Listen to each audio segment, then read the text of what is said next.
Morning, folks. Welcome back to Three's End.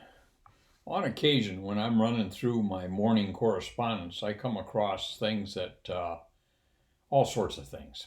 And yesterday, I came across a article on Colonel Tom McNish informing us that he had passed away on July 19th, and it really saddened me.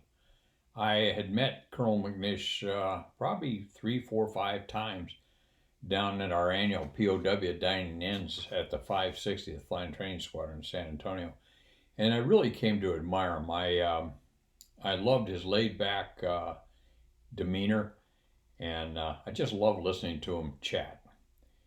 I don't think I could call myself a friend of his, but an acquaintance. I'm comfortable with that. So I'll tell you a little bit about him. Is my way of honoring him, I suppose, and then we'll just close it up after that. Colonel McNish passed away at his home July 19th, surrounded by his loving family after a brief and complicated illness. He was born in Madison, Tennessee in 1942 and was a 1964 graduate of the United States Air Force Academy. Tom was a Vietnam War veteran who flew 45 combat missions in the F-105. Shot down in 1966, he was captured and spent 2,373 days as a POW in North Vietnam. While a prisoner, he decided to study medicine when he returned home. Upon his release in 1973, he attended Emory University School of Medicine, graduating in 1978, and completed residencies in both family practice and aerospace medicine.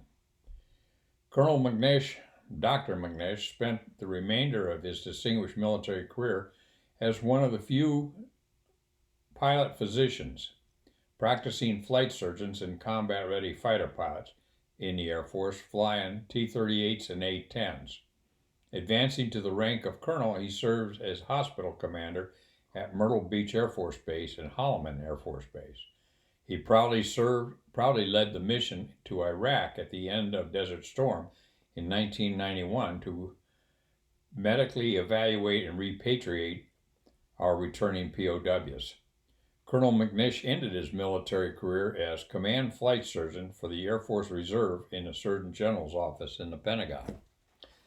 Okay, that's just a small extraction from the article I have on him, or I saw on him.